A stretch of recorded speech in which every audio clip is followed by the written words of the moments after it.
நாங்கள் ஜெபத்தோடு ஆரம்பிப்போம்.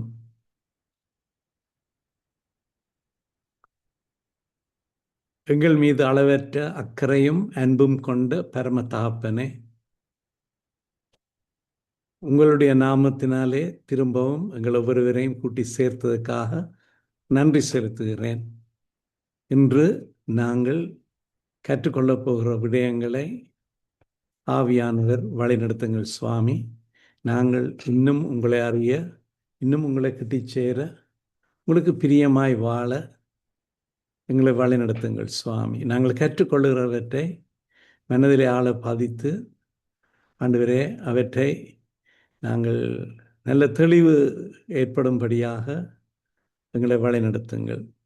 இணைந்து கொள்ளுகிற யாவருக்காகவும் நன்றி. இன்னும் தொடர்ந்து இணைந்து கொள்ள போகிறவர்களுக்காகவும் நன்றி. உங்களுடைய கரங்களிலே யாவரையும் தருகிறோம். ஆவியானவரே, இது உங்களுடைய வேலை சுவாமி. எங்களை வழிநடத்துங்கள். இயேசு கிறிஸ்துவின் நாமத்தினாலே ஆமேன். இப்பொழுது நாங்கள் வாழ்ந்து கொண்டிருக்கிற இந்த காலம், இந்த வருஷம் 2026ஆம் ஆண்டு. ஒவ்வொரு முறையும் நாங்கள் வருஷத்தை சொல்லுகிற பொழுது நாங்கள் ஒரு காரியத்தை அறிக்கையிடுகிறோம். என்னென்றால், கர்த்தராகிய இயேசு கிறிஸ்து உலகத்திலே பிறந்ததில் இருந்துதான் வருஷம் கணிப்பிடப்பட்டது. அப்போ 2026 அதை இப்போ ஏடி என்று சொல்லுவது. ஏடி என்று சொன்னால் ஏடி என்பது அதனுடைய அர்த்தம் அனோ டொமினி. அனோ டொமினி என்றால் இந்த the year of our lord, நம்முடைய கர்த்தரின் வருஷம். அதாவது இயேசு கிறிஸ்து பிறந்து 2026ஆம் ஆண்டு. இப்போ இயேசு கிறிஸ்து யார் என்பதை பற்றி நாங்கள் சிந்திக்கிற பொழுது அவர் மிக மிக மிக முக்கியமானவர். ஏனென்றால் இந்த உலகத்தினுடைய கால அட்டவணை, அதாவது கலண்டர், வருஷங்கள் அவருடைய பிறப்புக்கு முன்னும் பிறப்புக்கு பின்னரும் என்று கணிப்பிடப்படுகிறது. 2026ஆம் ஆண்டில் நாங்கள் இருக்கிறோம். அப்போ 2026 என்று சொல்லி நாங்கள் ஒவ்வொரு முறையும் தேதி எழுதிக்கல.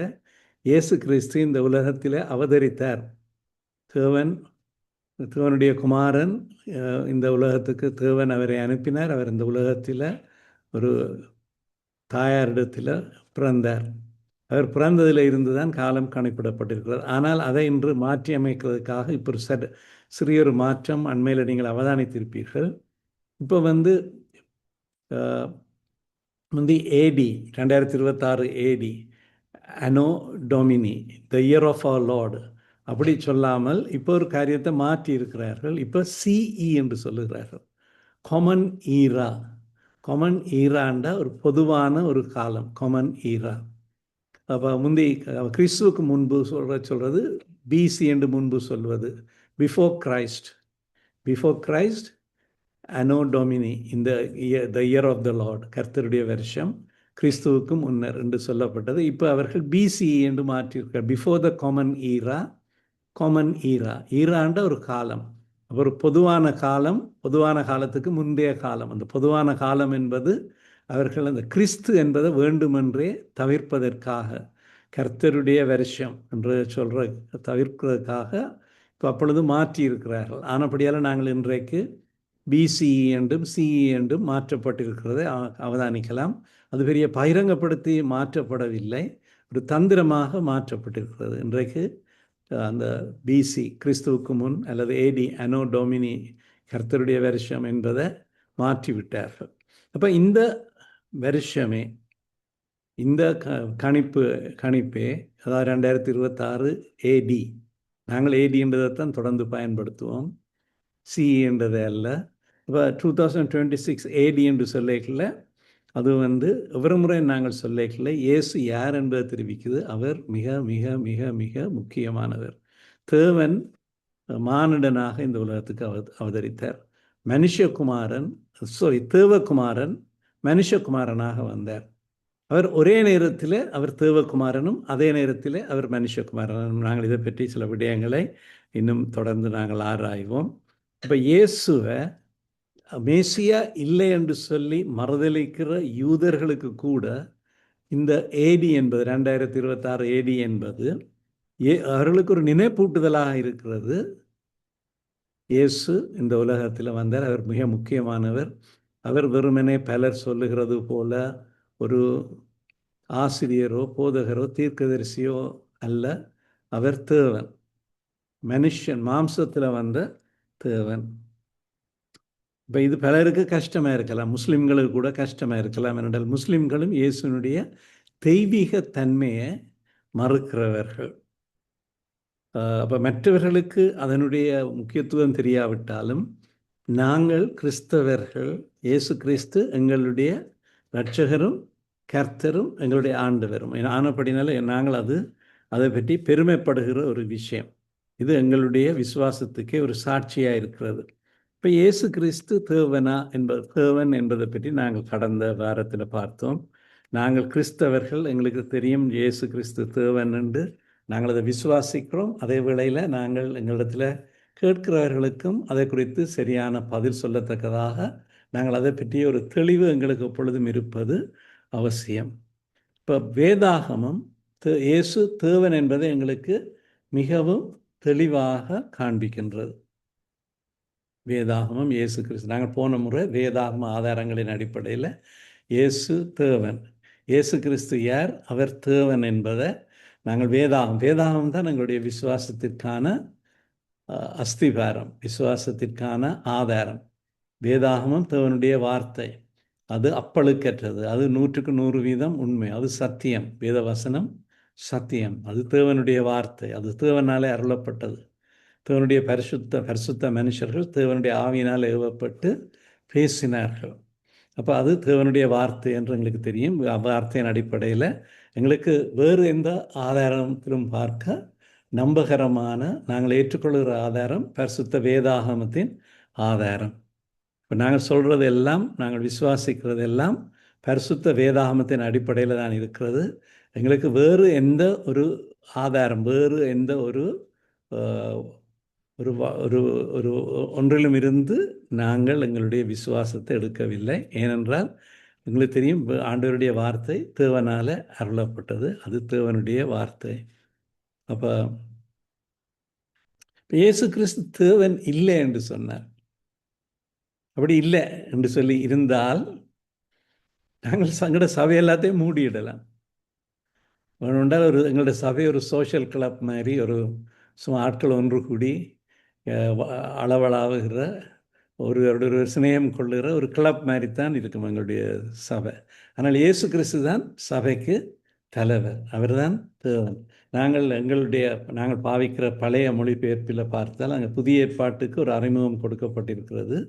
புதிய ஏற்பாட்டுக்கு நம்முடைய கர்த்தரும் இரட்சகருமாகிய இயேசு கிறிஸ்துவின் புதிய ஏற்பாடு.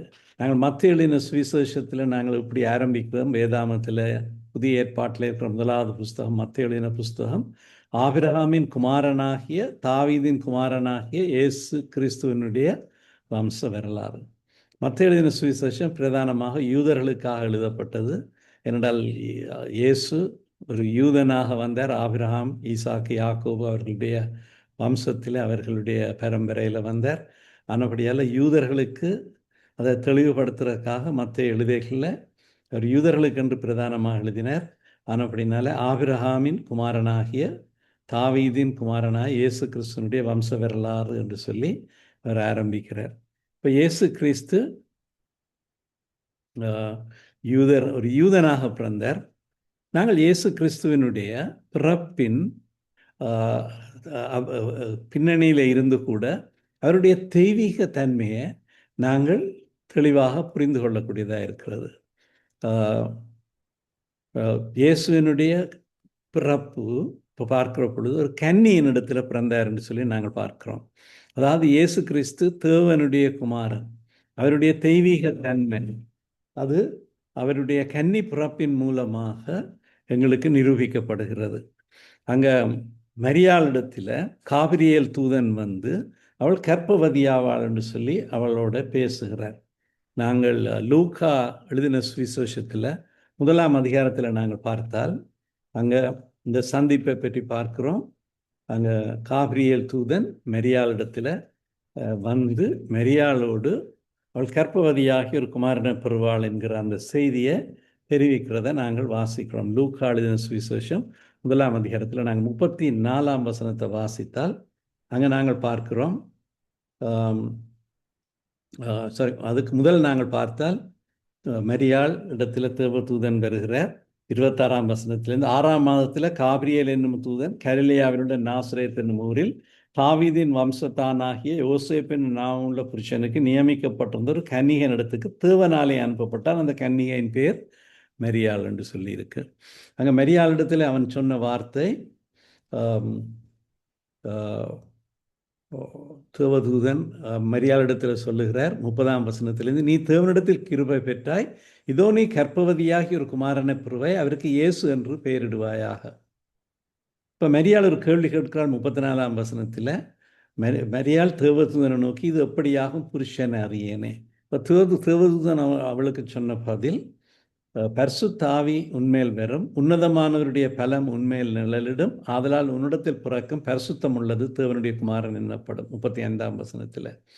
அது மாத்திரம் 37ஆம் வசனத்தில் தேவதூதன் சொல்லுகிறார், தேவனாலே கூடாத காரியம் ஒன்றும் இல்லை. அப்போ அங்கே காபிரியேல் தெளிவாக சொல்லுகிறார், மரியாள் கர்ப்பவதியாக ஒரு குமாரனை பெறுவாள், அவருக்கு இயேசு என்று பெயரிடுவாய் என்று சொல்லி, அவருக்கு இயேசு என்று பெயரிடுவாயாகும். அது மாத்திரம் நாங்கள் தொடர்ந்து வாசிக்கல 32லேருந்து 34 வரையும் உள்ள வேத பகுதியில் காபிரியேல் சொன்ன வார்த்தை, அவர் பெரியவராயிருப்பார், உன்னதமானவருடைய குமாரன் என்னப்படுவார், கர்த்தராகிய தேவன் அவருடைய பிதாவாகிய தாவீதின் சிங்காசனத்தை அவருக்கு கொடுப்பார், அவர் யாக்கோபின் குடும்பத்தார் என்றென்றைக்கும் அரசாளுவார், அவருடைய ராஜ்யத்துக்கு முடிவிராது. அப்போ இங்கே நாங்கள் பார்க்கிறோம், பரிசுத்த ஆவியானவரால் இயேசு கருத்தரிப்பிக்கப்பட்டார். அவருடைய உட்பவம், அவர் உருவானது ஒரு மனுஷ செயற்கையால் அல்ல. எந்த வேறு உலகத்தில் பிறந்த எந்த மனுஷனையும் போல ஒரு புருஷனும் ஒரு மனைவியும் அல்ல, ஒரு பெண்ணும் அவர்களுக்கு ஏற்படுகிற ஒரு சரீர செயற்கையால் இயேசு கருத்தரிக்கப்படவில்லை. அவருடைய தாயார் கன்னியாக இருக்கும் பொழுது பரிசுத்த ஆவியினால் கருத்தரிக்கப்பட்டார். அது தெளிவாக சொல்லப்பட்டிருக்கும் 35ஆம் வசனத்தில். தேவதூதன் சொல்கிறார், மரியாளுக்கு பரிசுத்த ஆவி உன்மேல் வரும், உன்னதமான தேவனுடைய பலம் உன்மேல் நிழலிடும், ஆதலால் உன்னிடத்தில் பிறக்கும் பரிசுத்தம் உள்ளது தேவனுடைய குமாரன் என்னப்படும். மரியாளுடைய பதில் 38ஆம் வசனத்தில் இருக்குது, இதோ நான் ஆண்டவருக்கு அடிமை, உம்முடைய வார்த்தையின்படி எனக்கு ஆக கடவுது என்றார். மரியாளை நிர்பந்திக்கவோ கட்டாயப்படுத்தவோ இல்லை. மரியாள் இது தேவனாலே வந்த காரியம், இது தேவனுடைய செயல் என்று அறிந்து மரியாள் தன்னை முற்று முழுதாக அங்கு தேவனுடைய சித்தத்துக்கு ஒப்பு கொடுத்தாள். அதனால் ஏற்படக்கூடிய பின் விளைவுகள் எதையும் அவள் சிந்தித்து அதற்கு மறுப்பு தெரிவிக்கவில்லை. உம்முடைய வார்த்தையின்படி எனக்கு ஆக கடவுள். அவள் தேவனுக்கு தன்னை முற்றுமாக ஒப்பு கொடுத்திருந்த ஒரு பெண்ணாக இருந்தாள். அப்போ அவளுடைய கற்பம் தரித்தலை குறித்து நாங்கள் பார்க்கல, அது பரிசுத்த ஆவியினால் நடந்தது. 37ஆம் வசனத்தில் சொல்லியிருக்கு, தேவனாலே கூடாத காரியம் ஒன்றும் இல்லை. இப்போ இயேசு கிறிஸ்து ஒரு மனித தகப்பன் இல்லாமல் பிறந்தார், உன்னதமான தேவனுடைய குமாரன். அதாவது இயேசு தேவனுடைய மகன், தேவனுடைய குமாரன், அதனுடைய அர்த்தம் அதுதான். அப்போ முஸ்லிம்கள் மரியாள் கன்னியாயிருந்து இயேசுவை பெற்றாள் என்பதை ஏற்றுக்கொள்கிறார்கள். முஸ்லிம்களுக்கு அது பிரச்சனை இல்லை.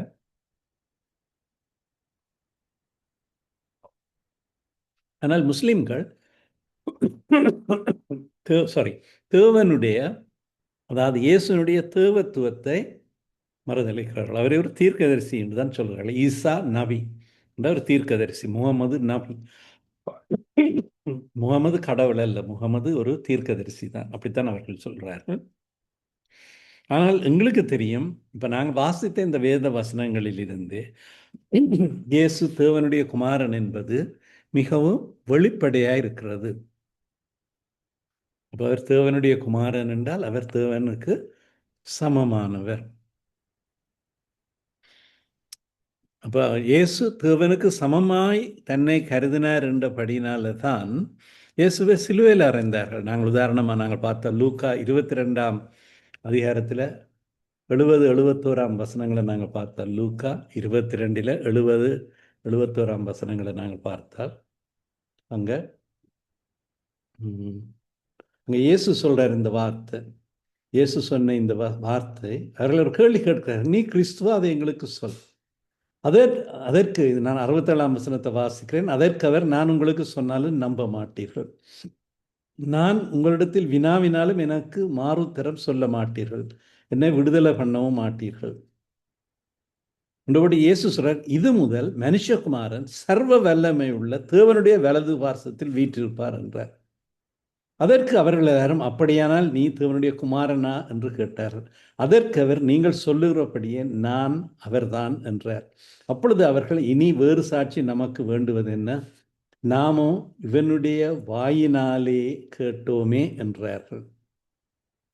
அதற்கு பிறகு அவர்கள் வேறு வேறு வேறு காரியங்களையும் பிலாத்து இடத்துல போய் குற்றம் சாட்டுகிறார்கள். நாங்கள் தொடர்ந்து வாசிக்கிற பொழுது அப்போ அந்த அந்த நாட்களிலே இருந்த தலைவர்கள், ஆசாரியர்கள், அவர்களிடத்தில் இயேசுவை சிலுவையில் அறையிறதை நியாயப்படுத்துறதுக்கு கேட்ட இந்த கேள்வி, அதாவது நீர் தேவனுடைய குமாரனா அவர்கள் கேட்டார். அப்போ இயேசு சொன்னார், நீங்கள் சொல்லுறபடி நான் அவர்தான், இனி வேறு சாட்சி எங்களுக்கு வேண்டியதில்லை, இவனுடைய வாயினாலேயே கேட்டோமே. அப்போ இயேசு தம்மை தேவனுடைய குமாரன் என்று சொன்னது அவர்களுக்கு அதை ஜீரணிக்க, அதை ஏற்றுக்கொள்ள மிகவும் கஷ்டமாக இருந்தது. என்றால் அவர்கள் இயேசுவை தேவனுடைய குமாரன் என்று ஏற்றுக்கொள்ளவில்லை, நம்ப இல்லை. அப்போ அவரை சிலுவையில் அறையிறதை நியாயப்படுத்துறதுக்கு அது ஒன்றே போதுமாக இருந்தது. ஆனால் இயேசு தேவனுடைய குமாரன், அவர்கள் அதை மறுத்தார்கள். ஆனபடியால் தான் அவரை சிலுவையில் அறைந்தார்கள். இப்போ நாங்கள் இன்னும் சில வசனங்களை நாங்கள் பார்த்தால், இப்போ யோவான் எழுதின சுவிசேஷத்தில் யோவான் எழுதின எல்லாவற்றையும் நாங்கள் வாசிக்கிற பொழுது அவர் எல்லாம் எங்களுக்கு எழுதியிருக்கிறது நாங்கள் விசுவாசிக்கும்படியாக. அவர்கள் 7 அற்புதங்கள் தான் எழுதியிருக்கிறார் யோவான். 7 இடங்களிலே இயேசு தம்மை யார் என்று சொல்லி உரிமை கோரினது. நானே வழியும் சத்தியமும் ஜீவனுமாக இருக்கிறேன், நானே நல்ல மேய்ப்பன், நான் உலகத்துக்கு ஒளியாக இருக்கிறேன். அப்படி இயேசு சொன்ன 7 உரிமை கோரல்களை யோவான் தொகுத்து எழுதியிருக்கிறார். யோவான் அவருடைய சுவிசேஷத்தில் அவர் எழுதின இந்த வார்த்தையை நாங்கள் பார்த்தோம். யோவான் 20:31 அவர் எழுதுகிறார், என்னத்துக்காக நான் இதை எழுதியிருக்கிறேன் என்று சொல்லி எழுதுகிறார், தெளிவாக சொல்லுகிறார். யோவான் 20:31 இயேசு தேவனுடைய குமாரனாகிய கிறிஸ்து என்று நீங்கள் விசுவாசிக்கும்படியாகவும் விசுவாசித்து அவருடைய நாமத்தினாலே நித்திய விஜயனை அடையும்படியாகவும் இவைகள் எழுதப்பட்டது. இதெல்லாம் அவர் எழுதினதுக்கு காரணம் யோவான் ஒரே காரணம், இயேசு தேவனுடைய குமாரனாகிய கிறிஸ்து என்று நீங்கள் விசுவாசிக்கணும். அதான் எங்களுடைய விசுவாசம், எங்களுடைய விசுவாச அறிக்கை. இயேசு தேவனுடைய குமாரனாகிய கிறிஸ்து என்றால் அவர் தேவனுக்கு சமம். அவருடைய நாமத்தை விசுவாசித்தால், விசுவாசிக்கும்படியாக நீங்கள் வெற்ற அறிந்து வெற்றின் மூலமாக இயேசு பேசின வார்த்தைகள், இயேசு செய்த அற்புதங்கள், இவற்றையெல்லாம் தொகுத்து எழுதுகிற தெளிவாக அநேக காரியங்கள் சொல்கிறார். இயேசு அநேக அற்புதங்களை சீஷருக்கு முன்பாக செய்தார். எல்லாத்தையும் அவர் எழுதவில்லை. அவர் சொல்கிறார், எல்லாத்தையும் எழுதினால் எழுதுகிற புஸ்தகங்கள் உலகம் கொள்ளாதுன்னு இன்னொரு இடத்தில் எழுதியிருக்கிறார். அவ்வளவு அற்புதங்களை இயேசு செய்திருக்கிறார். ஆனால் அவர் இங்கே சொல்கிறார், இதெல்லாம் இவற்றை அவர் எழுதினதுக்கு காரணம் அவர் தேவனுடைய குமாரனாய கிறிஸ்து என்று நாங்கள் ஒவ்வொருவரும் விசுவாசிக்கும்படியாக, விசுவாசித்து அவருடைய நாமத்தினால நித்திய ஜீவனை அடையும்படியாக. அப்போதான் முக்கியம். நாங்கள் விசுவாசிக்கிறதுனால எங்களுக்கு நித்திய ஜீவன் அடையும்படியாகத்தான் அவர் எழுதியிருக்கிறார்.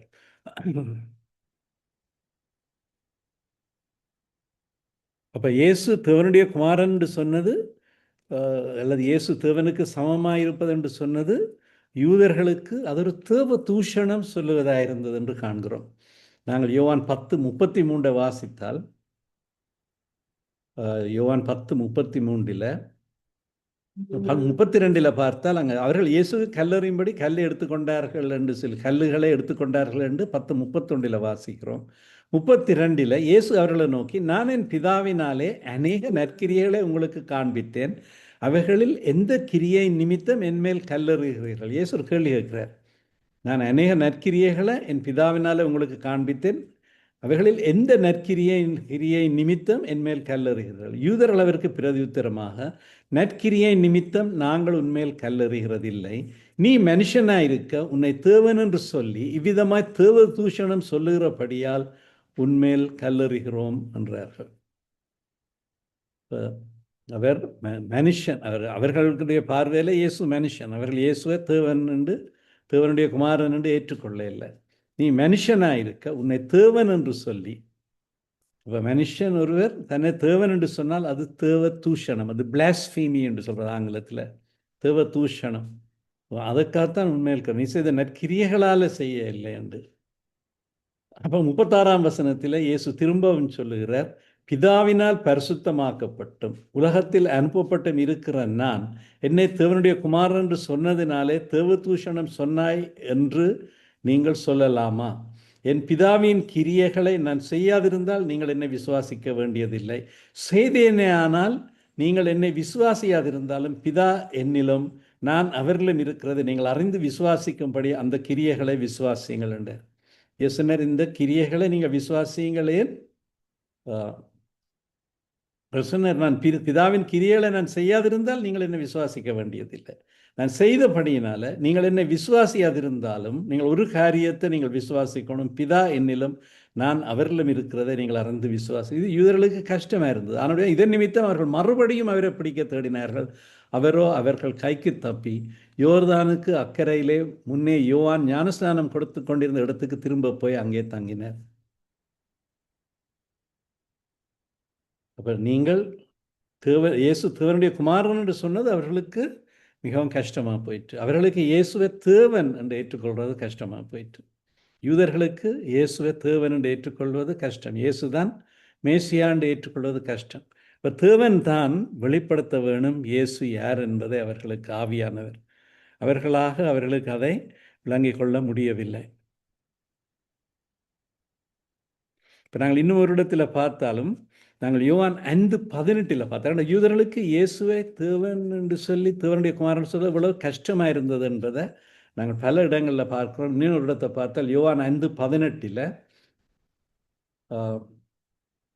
இயேசு சொல்லுகிறார், 17ஆம் வசனத்திலிருந்து இயேசு அவர்களை நோக்கி, என் பிதா இதுவரைக்கும் கிரியை செய்து வருகிறார், நானும் கிரியை செய்து வருகிறேன்.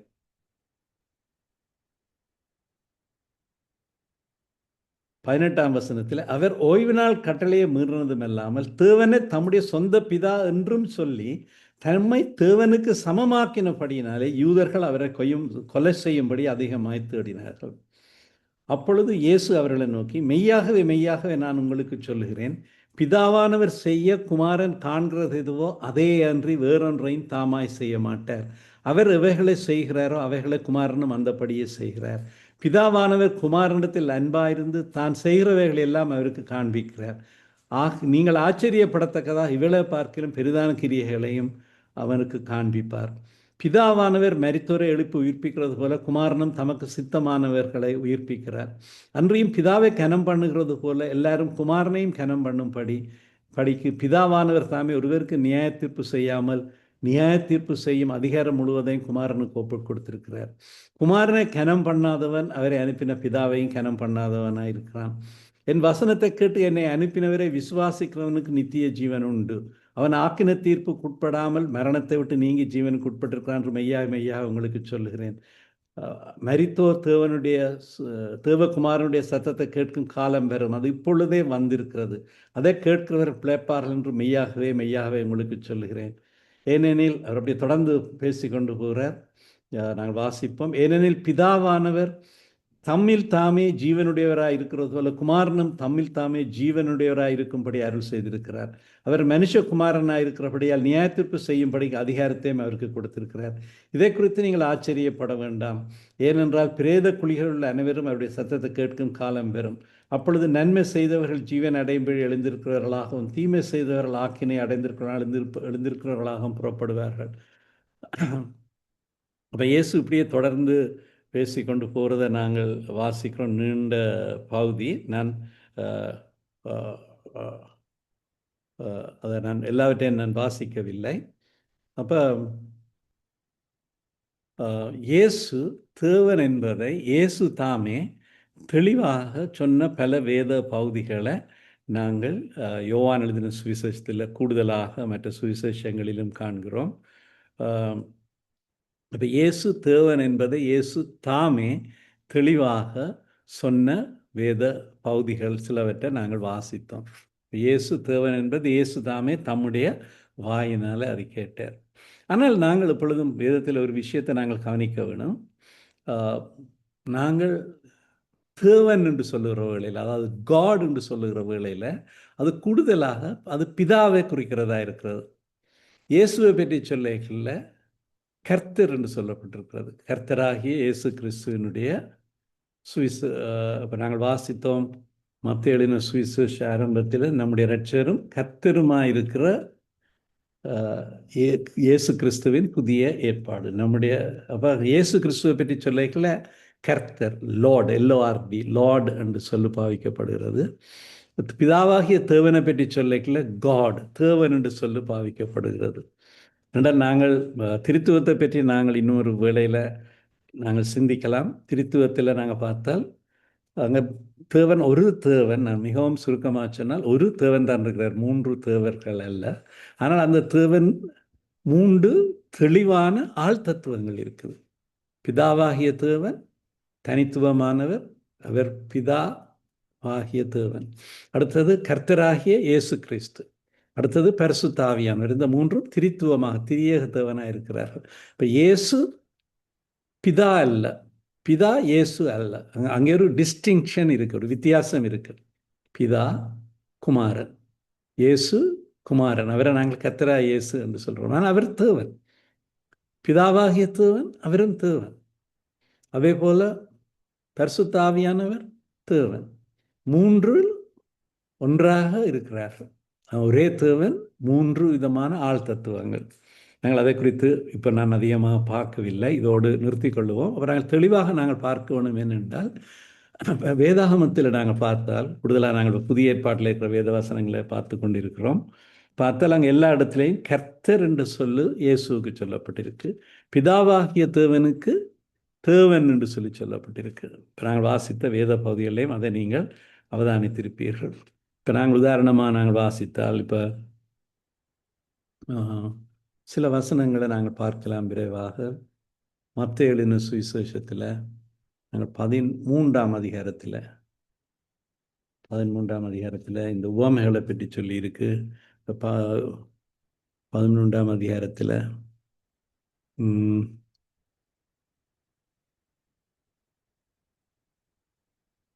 21ஆம் அதிகாரத்தில் நாங்கள் 30ஆம் வசனத்தை நாங்கள் பார்த்தால்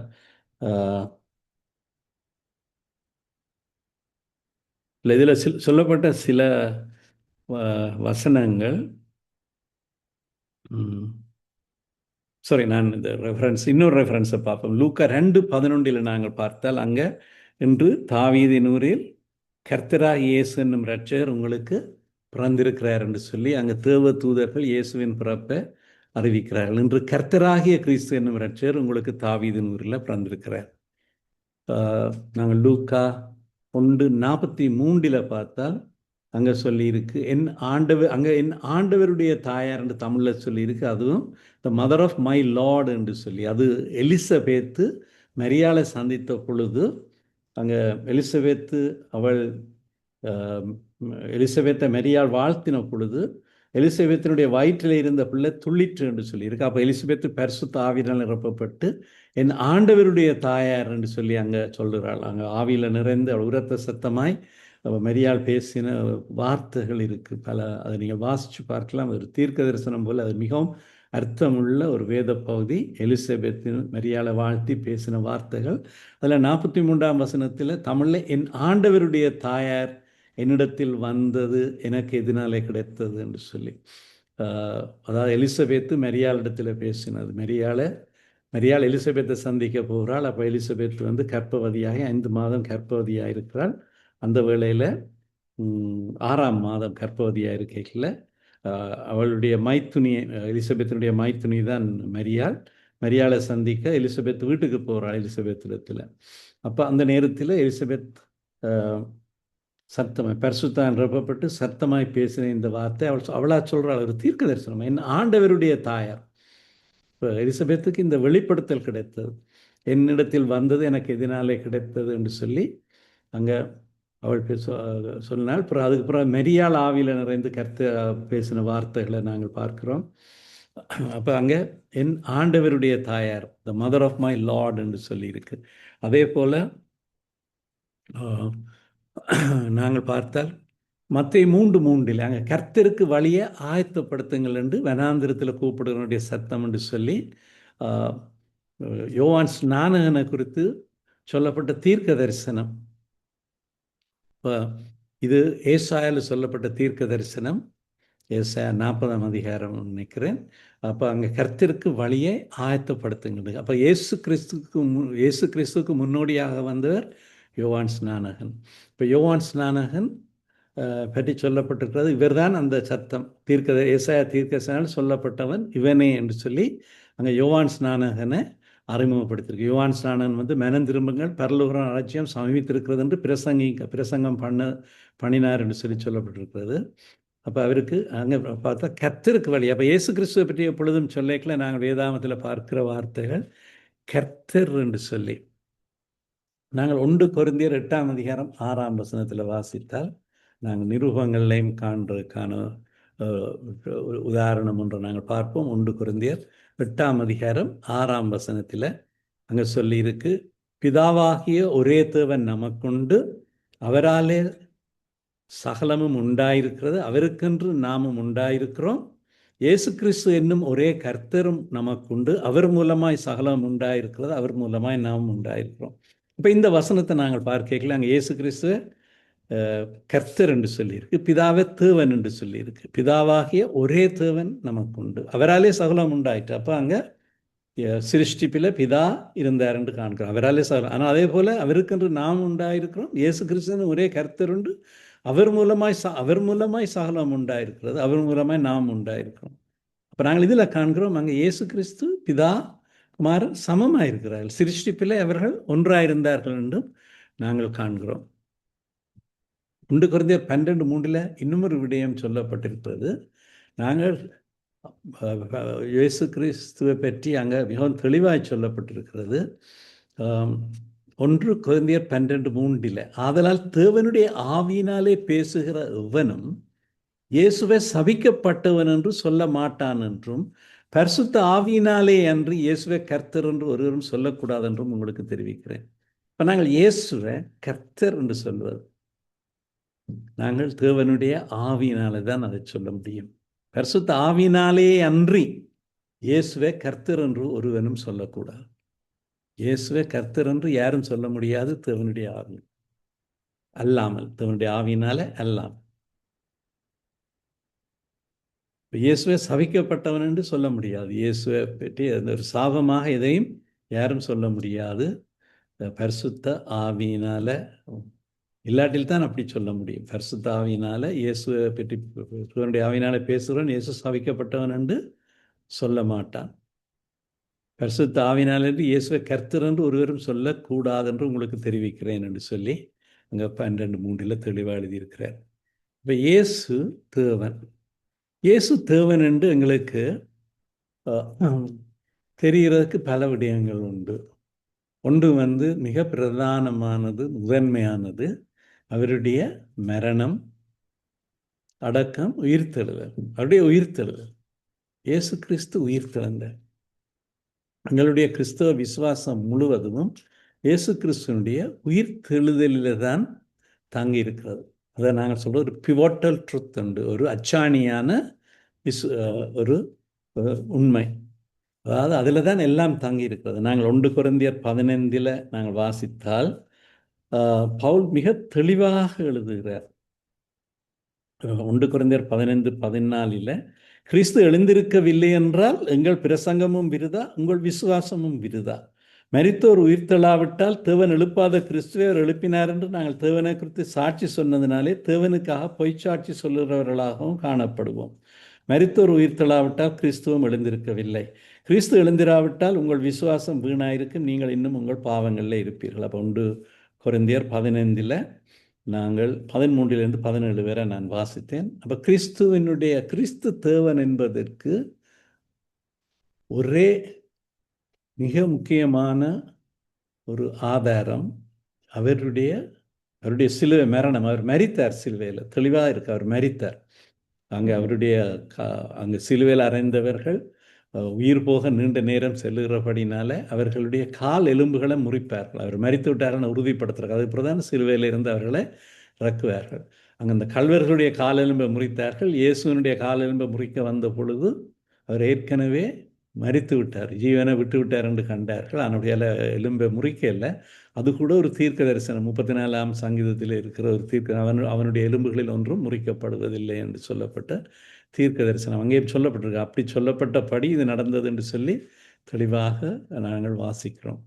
அப்போ இயேசு மரித்தார், அது முக்கியம். ஏன் நாங்கள் அதை மரித்தார்ன்றதை வலியுறுத்த வேண்டும் என்றால், முஸ்லிம் மக்கள் அவர்களுடைய குர்ஆனில் சொல்லப்பட்டது என்னென்றால், இயேசு மரிக்க இல்லை, இவ்வளவு ஒரு நீதிமான், இவ்வளவு ஒரு நல்ல மனுஷன், பரிசுத்தவான், அவர் மரிக்க தேவனிடம் கொடுக்கல. அவர் ஒரு மயக்க நிலையில் இருந்தார், பிறகு மயக்கம் தெளிந்து எழுந்தார். உண்மையாக அவர் மரிக்க இல்லை என்றது முஸ்லிம்களுடைய நம்பிக்கை.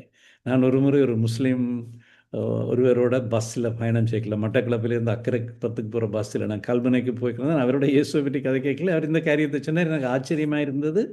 அவர் ஒரு மிகவும் சாதாரணமான ஒரு முஸ்லீம் போல இருந்தது. ஒரு முஸ்லீம்கள் ஒரு மௌலவியோ ஒரு பெரிய ஆள் போல இல்லை, சாதாரணமான ஒரு முஸ்லீம். ஆனால் இயேசுவை பற்றி அவரோட நான் பேசி கொண்டு போன பொழுது அவர் சொன்னார், இயேசு மரிக்கலை, அவர் மயக்கத்தில் இருந்தார். அதான் முதல் நான் கேள்விப்பட்டது. பிறகு முஸ்லீம்களுக்கு நற்செய்தி அறிவிக்கிற ஒரு நண்பரோட கதை கேட்கல. அவர் சொன்னார், அப்படித்தான் குர்ஆன்லேயும் சொல்லி இருக்குன்னு சொல்லி. இயேசு மரித்தார், அது மிக முக்கியம். அடுத்தது அவர் உயிர் திறந்தார். 1 கொரிந்தியர் 15 பவுல் அழகாக அவர் சொல்லுகிறார், நற்செய்தி இதுதான். இப்போ நற்செய்தியே இதுதான், இதில் தான் நற்செய்தி முழுதும் இருக்கு. அவர் சொன்ன காரியம் என்னென்றால், அவர் சொன்னார் 1 கொரிந்தியர் 15:3 பவுல் சொல்கிறார், நான் அடைந்ததும் உங்களுக்கு பிரதானமாக ஒப்புவித்ததும் என்னவென்றால், கிறிஸ்துவானவர் வேத வாக்கியங்களின்படி நமது பாவங்களுக்காக மரித்து அடக்கம் பண்ணப்பட்டு வேத வாக்கியங்கள்படி 3ஆம் நாளில் உயிர் திறந்தார். வேத வாக்கியங்கள் ஏற்கனவே முன்னறிவித்திருக்கின்றன அவருடைய மரணத்தை, அவர் அடக்கம் பண்ணுவதை, அவருடைய உயிர் திறதலை. அதன்படி அவர் வேத வாக்கியங்களின் படி அவர் மரித்து அடக்கம் பண்ணப்பட்டு வேத வாக்கியங்களின்படி உயிர் தெழுந்தார். இப்போ அவருடைய உயிர் தெழுதல் அவர் தேவன் என்பதை நிரூபிக்கின்றது. ஜோஷ் மெக்டோவல் என்ற ஒரு கிறிஸ்தவ ஆசிரியர், புஸ்தகங்கள் எழுதுகிற ஆசிரியர்கள் இருக்கிறார். நல்ல ஒரு புத்தகம், The Evidence That Demands a Verdict. The Evidence That Demands a Verdict என்ற புத்தகம் இருக்கிறார். இன்னொரு புத்தகம் இருக்கிறார், The Resurrection Factor, உயிர்த்தெழுதலை பற்றி. அவர் அதில் உயிர்த்தெழுதல் நடந்தது என்பதை மிகவும் தெளிவாக, அதை குறித்த வேத வசனங்கள் எல்லாம் சொல்லி அது நடந்தது என்று ஆணித்தரமாக நிரூபிக்கிறார். அதில் சொல்லப்பட்ட இன்னும் ஒரு விடயம் என்னவென்றால், எகிப்தில் அது ஜோஷ் மெக்டவல் சொன்னார், எனக்கு உறுதியாக சொல்ல தெரியல. சொல்லப்பட்டது என்னென்றால், ஒருவர், ஆனால் இது சொல்லப்பட்டது உண்மை, எகிப்தில் இருந்த ஒரு இஸ்லாமிய குருமாராக வருவதற்கு குர்ஆனை ஆழமாக படிக்கிற ஒரு பாடசாலையில் கற்றுக்கொண்டிருந்த ஒருவருக்கு சடுதியாக ஒரு கேள்வி வந்தது அவருடைய உள்ளத்தில், நான் கற்றுக்கொள்ளுகிற இந்த காரியங்களை எல்லாம் நான் அப்படியே ஏற்றுக்கொள்ள வேண்டுமா?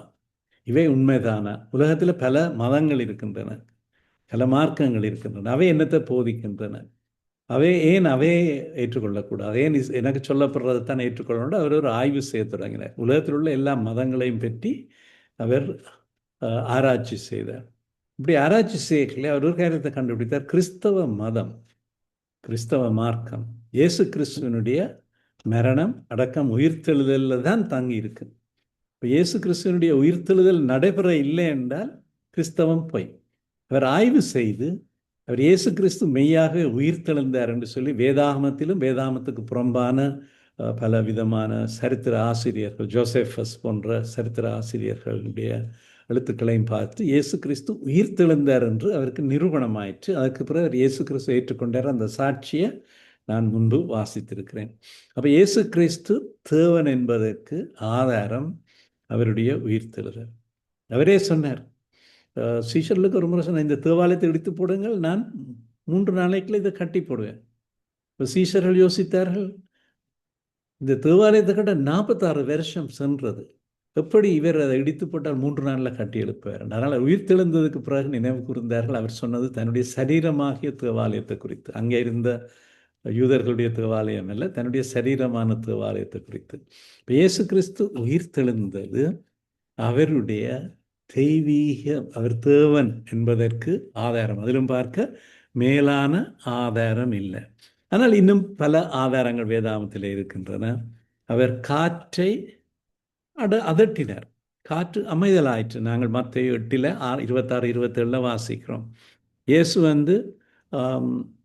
5 அப்பங்களையும் 2 மீன்களையும் கொண்டு 5000 பேரை போஷித்தார். இன்னொரு இடத்துல 4000 பேரை போஷித்தார். இந்த 5000 பேரை போஷித்தது 4 சுவிசேஷ புஸ்தகங்கள்லையும் எழுதியிருக்கு. அப்போ இயேசுவினுடைய வல்லமை, அவர் சர்வ வல்லவர். வார்த்தையை சொல்லி காற்றை அதட்டினார், வார்த்தையை சொல்லி உணவு பெருக்கம் அடைந்தது. இப்போ இயேசு உங்களுக்கு தெரியும், தண்ணீரை திராட்சை ரசமாக மாற்றினார் கானாவூரில் நடந்த கல்யாணத்தில், யோவான் 2ஆம் அதிகாரத்தில். அப்போ அவர் அதன் மூலமாக அவருடைய மகிமை விளங்கிற்று என்று சொல்லி நாங்கள் காண்கிறோம். அவருடைய சீஷர்கள் அவரில் விசுவாசம் பெற்றார்கள். அவர் இந்த முதலாம் அற்புதத்தை செய்த பொழுது அவருடைய சீஷர்கள் அவரோடு இருந்தார்கள். ஆனால் இந்த அற்புதத்தை செய்ததுக்கு பிறகுதான் சீஷர்கள் அவருடைய சீஷர்கள் அவரிடத்தில் விசுவாசம் பெற்றார். யோவான் 2:11 சொல்லியிருக்கு. அவர் விதமாய் கானாவூரில் இந்த முதலாம் அற்புதத்தை கலிலேயாவில் உள்ள கானாவூரில் செய்து தம்முடைய மகிமையை வெளிப்படுத்தினார். அப்போ அவருடைய மகிமை வெளிப்பட்டது.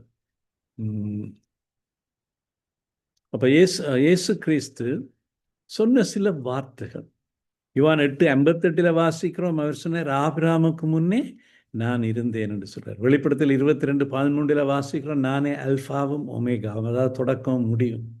கிரேக்க மொழியில் முதல் சொல்லு அல்ஃபா, உறுதி சொல்லு ஒமேகா. நான் தான் அல்ஃபாவும் ஒமேகாவும் இருக்கிறேன், நான் தான் தொடக்கமும் முடியும், அதான் நான் தான் எப்பொழுதும் இருந்தவர், எப்பொழுதும் இருக்க போகிறவர். அதை பற்றி பல வார்த்தைகள் உண்டு. அவர் இயேசு சதா காலத்துக்கு உரியவர். இப்போ எங்களுக்கு ஒரு பிறந்த நாள் இருக்கிறது. சிலோட கிறிஸ்தவர் மரித்தால் சொல்வார்கள், அவர் மகிமைக்குள் பிரவேசித்தார் என்று ஒரு நாளை போடுவார்கள், மரண நாளை.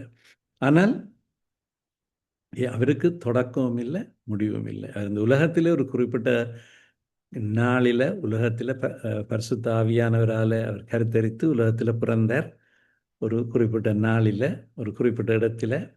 ஆனால் அவர் என்றும் இருந்தவர். அதான் சொன்னார், ஆபிரகாமுக்கு முன்னே நான் இருந்தேன் என்று அவர் சொன்னார். Before Abraham was born, before Abraham was I ஆம் என்று சொல்லுகிறார்.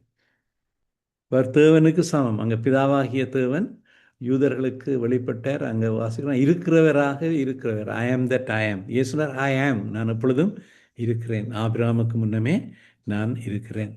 மற்றது அவர் பல காரியங்களை அவர் அறிந்திருந்தார், மனுஷர்கள் என்ன நினைக்கிறார்கள் என்று. நாங்கள் மார்க்கு 2ஆம் அதிகாரத்தில் பார்ப்போமானால், அங்கே மார்க்கு 2ஆம் அதிகாரத்தில் இயேசு அந்த திமிர்வாதக்காரனை சொஸ்தமாக்கின சம்பவம். இயேசு அங்கே கப்பர்நகூமுக்கு வந்திருந்த பொழுது வீட்டில் திரளான கூட்டம். அப்போ ஒரு 4 பேர் ஒரு திமிர்வாதக்காரனை தூக்கி கொண்டு வருகிறார்கள். வீட்டுக்குள்ளே அவ்வளோ சனக்கூட்டம். வீட்டு கூரையை பிரித்து கயிற்றில் கட்டி அந்த மனுஷன் படுக்கையை இறக்குகிறார்கள். இயேசு அந்த திமிர்வாதக்காரனை பார்த்து சொல்லுகிறார், மகனே, உன் பாவங்கள் மன்னிக்கப்பட்டது. அந்த நேரத்தில் அவர்கள் எல்லாரும் இருதயத்தில் சிந்தித்தார்கள். இப்படி அங்கே அவர்கள் தேவன்தான் மனுஷருடைய பாவங்களை மன்னிக்கத்தக்கவர் என்று இவர் தேவதூஷணம் சொல்லுகிறார், இவர் எப்படி மன்னிக்க முடியும் என்று அவர்கள் நினைத்தார்கள் இருதயங்களில். ஆனால் இயேசுவோட அதை அவர்கள் தங்களுக்குள்ளே இப்படி சிந்திக்கிறார்கள் என்று இயேசு உடனே தமது ஆவியிலே அறிந்து அவர்களை நோக்கி, நீங்கள் உங்கள் இருதயங்களில் இப்படி சிந்திக்கிறது என்ன? இப்போ அவருக்கு இன்னொரு மனுஷர்கள் சிந்திக்கிறது கூட அவர் அறிந்திருக்கிறார். எங்களுக்கு தெரியும், யோவான் 1:48 நாத்தான் வேலை பிலிப்பு கூட்டிகிட்டு வர்றார் இயேசு இடத்துல. நாத்தான் வேலை இயேசு காணிக்கல. நாத்தான் வேலை ஒரு இயேசு இடத்துல வந்திருக்கிறார். இவர் நாசரேத்தூரில் இருந்து வந்த தீர்க்கதரிசி என்று சொல்லப்பட்ட பொழுது அவர் சொல்கிறார், நாசரேத்தூர்லேருந்து யாதொரு நன்மையும் உண்டாகக்கூடுமா என்று ஒரு கேள்வி கேட்கிறார்.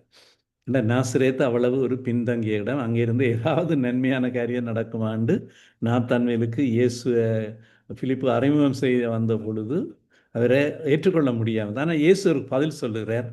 பிலிப்பு உன்னை அழைக்கிறதற்கு முன்னர் நீ அத்திமரத்தின் கீழே இருக்கும்போது உன்னை கண்டேன் என்று சொல்லுகிறார். உடனே அதை கண்ட உடனே நாத்தான்வேல் உடனே அதோட சொல்றார், நீ ஒரு கவடற்ற உத்தம இஸ்ரவேலன் என்று நாத்தான்வேலை பற்றி சொல்றார். அப்ப நாத்தான்வேல் சொல்ற, ரவி நீர் தேவனுடைய குமாரன், நீர் இஸ்ரவேலின் ராஜா. ஒரு பெரிய ஆச்சரியமா போயிட்டு, எப்படி இவருக்கு தெரியும்? வரைக்குள்ள வந்தவர் நாஸ்தரியத்தில் இருந்து யாதொரு நன்மையும் உண்டாக கூடுமா. ஆனா பிலிப்பு சொல்றார், வந்து பேர், நீயே வந்து பேர் யாரு. இப்போ முதல் ஆரம்பத்தில் அவருக்கு இருந்தது ஒரு தவறான எண்ணம். ஆனால் வந்து பேர் என்று சொன்ன பொழுது, அவர் வந்த பொழுது, இயேசு அவரை பற்றி சொன்ன பொழுது, உடனே நாத்தான்வேலுக்கு ஆச்சரியம் போச்சு. நீ அத்திமரத்துக்கு கீழே இருந்த பிலிப்பினை அழைக்கிறதுக்கு முன்னே நான் உன்னை கண்டேன் என்று சொல்றார் நாத்தான்வேலுக்கு. இதோ கபடற்ற உத்தம இஸ்ரவேலன். அப்போ அவர் இயேசு எல்லாம் அறிந்தவர். அவர் யார் அவரை காட்டி கொடுப்பார் என்று அறிந்திருந்தார். சீஷர்களே இயேசுவுக்கு சொல்லுகிறார்கள், உமக்கு எல்லாம் தெரியும் என்று நாங்கள் அறிந்திருக்கிறோம் என்று சொல்லி. இயேசுவுக்கு எல்லாம் தெரியும். அவர் எல்லாம் அறிந்தவர். அவர் தேவனுக்கு மாத்திரம்தான் எல்லாம் அறிந்தவர். நாங்கள் யோவான் 16:30 வாசித்தால், நீர் எல்லாவற்றையும் அறிந்திருக்கிறீர் என்றும் ஒருவன் உம்மை வினா வேண்டுவதில்லை என்றும் இப்பொழுது அறிந்திருக்கிறோம். இதனாலே நீர் தேவனிடத்திலிருந்து வந்தீர் என்று விசுவாசிக்கிறோம் என்று சொல்லி அங்கே அவருடைய சீஷர்கள் அவரோட பேசுகிறார்கள். இந்த இடத்துல அவர் சொல்றார், நான் பிதாவினிடத்திலிருந்து புறப்பட்டு உலகத்துக்கு வந்தேன், மறுபடியும் உலகத்தை விட்டு பிதாவினிடத்திலே போகிறேன் என்று சொல்லி அவர் சொல்லி கொண்டிருக்கல. இப்போ அவர் சொல்றார், நீர் வெளிப்படையாக இப்போ பேசுகிறீர், உவமையாக பேச இல்லை, நீர் எல்லாவற்றையும் அறிந்திருக்கிறீர், நீர் தேவனிடத்தின் வந்தவர் என்று விசுவாசிக்கிறோம். இயேசு எல்லாம் அறிந்திருந்தார். அடுத்தது அவருடைய இறையாண்மை.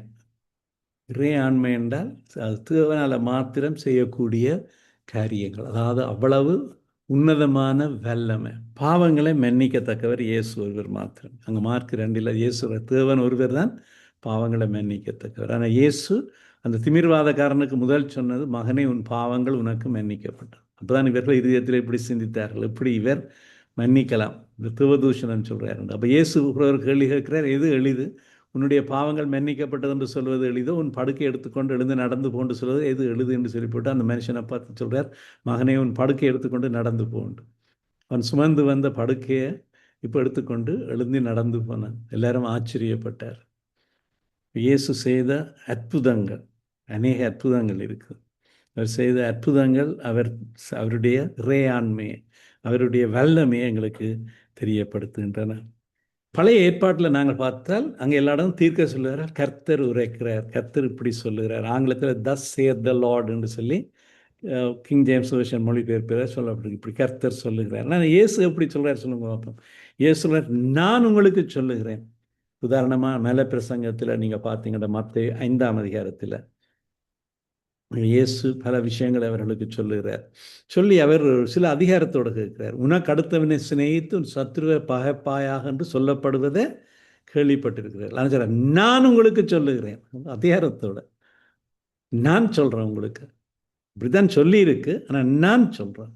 அரசனர் முந்தி இப்படி சொல்லியிருக்கு, ஒரு ஸ்திரியை ஒரு விபச்சாரத்தை பற்றி சொல்லிட்டு அரசனர், நான் உங்களுக்கு சொல்கிறேன், ஒரு ஸ்திரியை இச்சையோடு பார்க்குறோம், அந்த ஸ்திரியோட ஏற்கனவே விபச்சாரம் செய்தாயிட்டு. அப்போ இயேசு சொல்கிறார், நான் உங்களுக்கு சொல்கிறேன். அதிகாரத்தோடு பேசுகிறார், ஒரு அதிகாரம் உள்ளவர். But I say and you, நான் உங்களுக்கு சொல்லுகிறேன். நாங்கள் மத்தேயு 11:25-27 ஒரு முக்கியமான ஒரு விடயத்தை பார்க்கிறோம். 27 பார்த்தால் இயேசுவர் மத்தேயு 11:27 சகலமும் என் பிதாவினால் எனக்கு கொடுக்கப்பட்டிருக்கிறது, சகலமும் என் பிதாவினால் எனக்கு ஒப்பு கொடுக்கப்பட்டிருக்கிறது, பிதா தவிர வேறொருவரும் குமாரனை அறியான், குமாரன் எவனுக்கு அவரை வெளிப்படுத்த சித்தமாயிருக்கிறாரோ அவனும் தவிர வேறொருவனும் பிதாவை அறியான். இப்போ பிதாவை குமாரன் எவனுக்கு வெளிப்படுத்த சித்தமாயிருக்கிறாரோ அவன்தான் பிதாவை அறிவான், அவன் தவிர ஒருவனும் பிதாவை அறிவான்.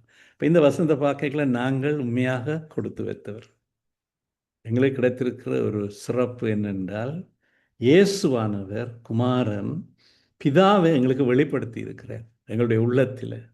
அவர்தான் தேவன், இவர்தான் தேவனுடைய ஒரே பேரான குமாரன், இவர்தான் எங்களுடைய கர்த்தரும் இரட்சகரும் ஆண்டவரும். கர்த்தருக்கு ஸ்தோத்திரம். எங்களுக்கு அந்த வெளிப்படுத்தல் கிடைத்திருக்கு. தேவன் எங்களை தெரிந்து கொண்டார். இயேசு சொன்னார், நீங்கள் என்ன தெரிந்து கொள்ளவில்லை என்று சொல்றார்.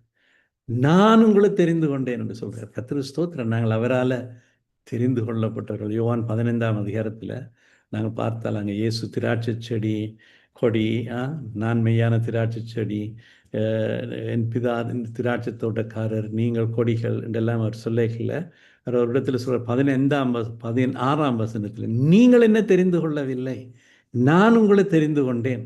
அவர் எங்களை தெரிந்து கொண்டார்.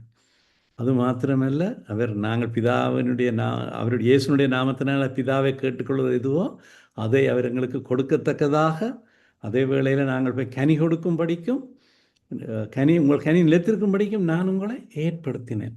இப்போ மத்தேயு 10 நாங்கள் தெளிவாக காண்கிறோம், அவர் எங்களுக்கு குமாரன் எங்களுக்கு பிதாவை வெளிப்படுத்த சித்தமானார். அவர் வெளிப்படுத்தினார். ஆனபடியால் தான் நாங்கள் பிதாவை இறந்திருக்கிறோம். கர்த்தருக்கு ஸ்தோத்திரம். எத்தனையோ பேர் இயேசுவை பற்றி ஒவ்வொரு விதமாக சொல்லுகிறார்கள். இயேசுவை பற்றி சில வேளை மிகவும் அலட்சியமாக அசிரத்தையாக பேசுகிறது உண்டு. எல்லாவற்றுக்கும் இயேசுவின் பெயரை சொல்லுகிறார்கள், அவருடைய நாமத்தை வீணிலை வழங்குகிறார்கள். ஆனால் அந்த நாமம் ஒரு உன்னத நாமம், உயர்ந்த நாமம், தேவனுடைய நாமம். அந்த நாமத்தை நாங்கள் பயபக்தியோடு உச்சரிக்க, அவரை நோக்கி கூப்பிட, அந்த நாமத்தை தொழுது கொள்ள தக்கதாக அவர் எங்களுடைய வாழ்க்கையில் வந்தது எங்களுக்கு கிடைத்திருக்கிற பெரிய காரியம். அவர் எங்களுக்கு இதை வெளிப்படுத்தினார். சொல்றார், அவர் ஞானிகளுக்கு கல்விமான்களுக்கு மறைத்து பாலகருக்கு வெளிப்படுத்தினார்னு சொல்லி இயேசு சொல்றார். மத்தேயு 11:25. கிறிஸ்தோத்திரம். எங்களுக்கு அந்த வெளிப்படுத்தல் கிடைத்தது. நாங்கள் தேவனுடைய பிள்ளைகளாக இருக்கிறோம். அது எங்களுக்கு கிடைத்திருக்கிற ஒரு சிறப்பு உரிமை. அப்போ அங்கே 1 யோவான் 3ஆம் அதிகாரத்தில் யோவான் அழகாக சொல்லுகிறார், நாம் தேவனுடைய பிள்ளைகளாக இருப்பதனால பிதாவானவர் நம்மீது பாராட்டின அவருடைய அன்பு எவ்வளவு பெரிதாக இருக்கிறது என்று பாருங்கள். இவ்வளவு பெரிதாக இருக்குது பிதாவானவர் நம்மீது பாராட்டின அன்பு. அதை நேற்று பார்க்கல எவ்வளவு நாங்கள் சந்தோஷப்படும், எவ்வளவு ஒரு புல்லரிப்பு எங்களுக்கு ஏற்படுத்துது. நாம் தேவனுடைய பிள்ளைகள் என்று அழைக்கப்படுது. பிதாவானவர் பாராட்டின அன்பு. நாங்கள் இயேசு கிறிஸ்துவை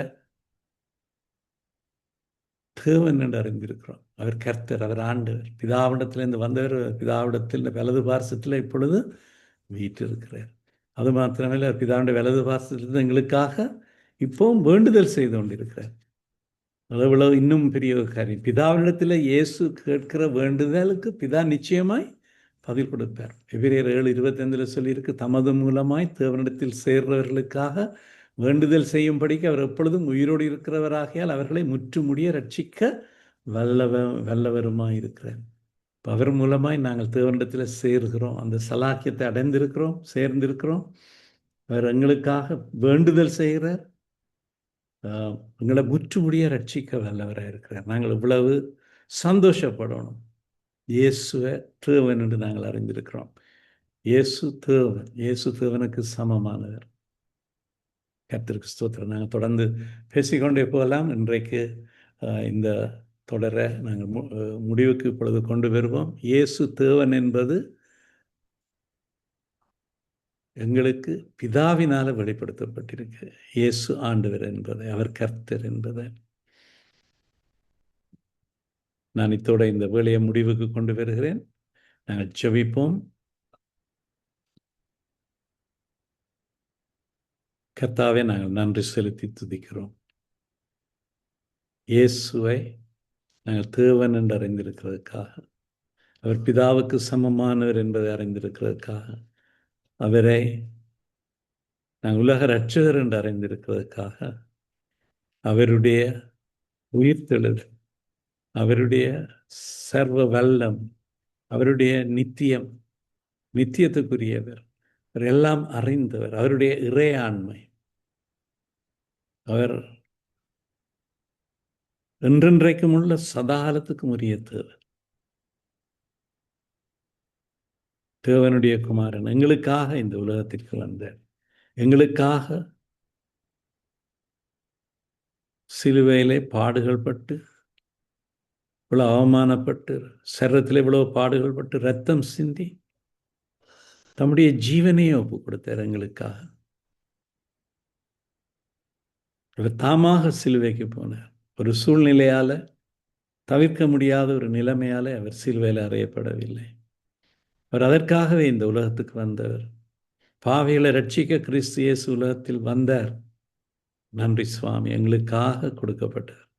அவர் தேவன், மனுஷனாக வந்தார். அவரை குறித்து நாங்கள் இந்த விடயங்களை என்று திரும்பவும் தியானிக்கவும் சிந்திக்கவும் இந்த வேலைக்காக நன்றி. நாங்கள் இயேசுவை நாங்கள் தெளிவாக நாங்கள் அறிந்திருக்கிறோம் யார் என்று.